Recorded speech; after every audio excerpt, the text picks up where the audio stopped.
Welcome sa Dries TV. Kung interesado ka sa ganitong news, huwag kalimutang isubscribe ang ating YouTube channel. Maraming salamat! Welcome back again sa ating YouTube channel mga kakimpaw, and sa update natin ito ang pag-uusapan natin ay tungkol sa mga importanteng kaganapan kina Kim and syempre kay Paula Avellino. Pero bago po ang lahat, maraming salamat sa inyong patuloy na pagsuporta at pagsubaybay sa mga daily update natin. Kaya naman bilang pasasalamat, narito po ang ilang napili kong komento patungkol ito sa naging previous update. Unang komento mula po ito kay Ginang Norma Dayag. Sabi niya, "May Almighty God keep them safe always in all their ganap days. Very much happy kaming mga seniors sa napanood namin sa ASAP kasi walang pagkukunwari yung dalawa. Kaya tayo ay magsaya na lang tayo sa kanila. Kim Pao, you are our inspiration in life. God bless you both. God guide and protect you in your world tour. Put God as center of your life. Love na love ko kayong dalawa."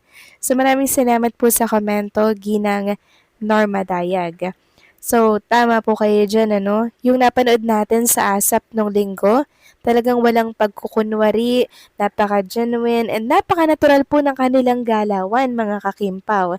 Hindi lang yon pang fan service, kundi ganun talaga sila maging sa off-cam. Kaya ang mga bashers nung nakaraan mga kakimpaw, para silang inasina ng mga bulate na kung saan ay patuloy at pilit na naghahanap po ng ikakasira at issue kay Paula Avellino. At eksakto naman po na may pagkakamali si Paolo Avellino doon.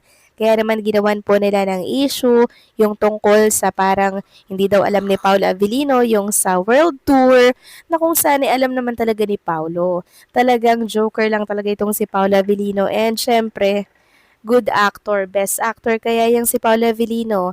Kaya naman paniwalang paniwala ang mga bashers at ang ibang mga netizen na hindi talaga alam ni Paolo. Bago pa man po i-anunsyo yan sa ASAP, silang dalawa po ang kauna-unahang nakaalam ng tungkol sa world tour na mangyayari by April. So maraming salamat po sa komento, Ginang Norma Daya. God bless po sa inyo and mabuhay kayo. Next comment naman mula po kay Ginang Edetana Donza. Sabi niya dito, "Hello Ders, thank you sa mga update ng Kim Pao. Alam mo Ders, may napansin kami sa ASAP na yung mga host ay nagtanong kung sino ang inaabangan nila sa ASAP. Si Jay ang nagtanong. Sinagot siya sa isang fans na ang Kim Pao ang inaabangan nila at napansin namin na parang si Jay ay walang imik. Hindi kumikibo, biglang nakasimangot. Hindi siguro siya nakamove on. Sa tingin namin parang nalo siyang na si Jay. Sa tingin namin tumatanda na siya. Yun lang ang napansin namin." Naku, maraming salamat sa komento, Ginang Editana Donza, no? So, hindi ko po napanood ang part na to. Pero ang masasabi ko lang po sa inyong sinabi na mukhang irritable si Jay sa sinagot po ng isang fan, wala siyang magagawa doon kasi yun po talaga ang katotohanan na marami po talaga nag-aabang kay Kim and Paula Avellino na makita po sa entablado ng ASAP. And alam niya naman yun mga kakimpaw, hindi po ba na talaga namang sikat na sikat ang tambalang Kim Pao or si Kim and Paolo Avellino. Kaya kahit ano pa ang marinig niyang katotohanan, wala na po siyang magagawa doon mga kakimpaw, kundi tanggapin ang katotohanan na ang Kimpaw talagang inaabangan ng lahat. Tungkol naman po sa looks nitong si Jay mga kakimpaw, mas bata pa nga pong tingnan, 'di ba? Si Chinita Princess kesa po sa kanya. Si Kim Cho kasi mga kakimpaw, mahilig po siyang mag-ayos, hindi niya po pinapabayaan yung kanyang sarili. Ewan ko ba kay Jay kung bakit ganyan ang nangyari sa kanya. 'Di ba? Siguro nasa pag-aalaga din po yun ng partner mga kakimpaw, or hindi natin alam. Mahirap kasi magsalita. So maraming salamat po sa komento, Ginang Edetana Donza. God bless po sa inyo and mabuhay kayo. So eto na nga, pag-usapan na natin ang mga balita po na nakalap natin sa araw na to ng Martes. At unahin nating pag-usapan ang trending party mamaya na mga Kimpaw fans. Sabi niya nga, "Please join us Kimpaw fam." Thanks. So magkakaroon sila ng trending party ngayong araw, February 3, Tuesday, 11 a.m. Ngayong araw yan, mga kakimpaw. So, ang parang hashtag nila, Kimpaw Back on Primetime, hashtag The Alibay on Free TV March, hashtag The Alibay ang buong katotohanan. So, save your drafts now and join us. So, ayan po, kung gusto niyo pong sumali, mga kakimpaw, pwedeng-pwede po, okay?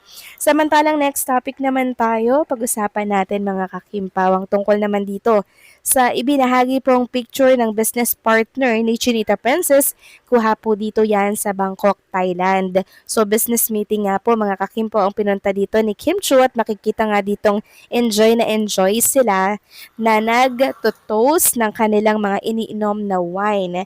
And alam nyo mga kakimpaw, marami nagtatanong, kasama po ba si Paula Avellino dito? And nakita nga po ng ilang Kimpaw fans yung Instagram story ng stylist nitong si Paula Avellino na kung saan ay parang kuha daw ito mga kakimpaw sa Bangkok, Thailand. Talagang ginugol nila ito kung saang lugar itong Instagram story nitong si Mr. David Milan, and napag-alaman nga po nila nasa Bangkok, Thailand. Kaya ang komento ng ilang mga netizen, andun din yung stylist ni Sir Pao na si Sir David. May post sa IG niya.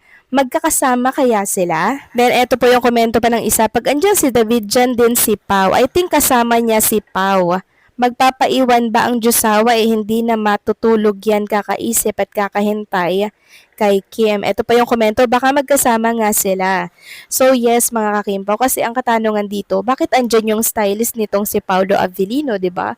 Kung walang Paolo Avellino dito, ibig sabihin present din dito mga kakimpaw si Paolo Avellino kung pagbabasehan po natin itong Instagram story ng kanyang stylist. 'Di ba? So may connection kasi sila mga kakimpaw. Kaya ang tanong, ano gagawin ni Mr. David dyan kung walang Paolo Avellino, hindi po ba?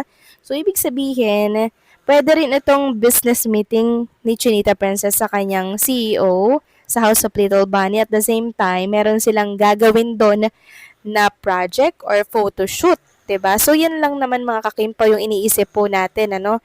And nakakatuwa lang isipin kung kasama talaga si Paula Avellino dito since andito nga po si Mr.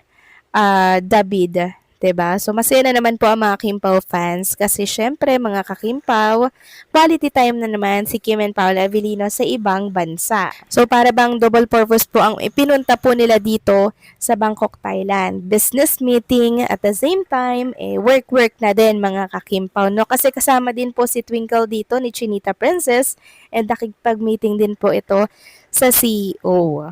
Si Twinkle po kasi mga kakimpaw ay isa din po yan sa nagmamanage ng House of Little Bunny ni Kim Chu dyan po sa Cebu na kung saan ay located po sa SM City Cebu. So possible na mag-franchise ulit si Chinita Princess ng another store.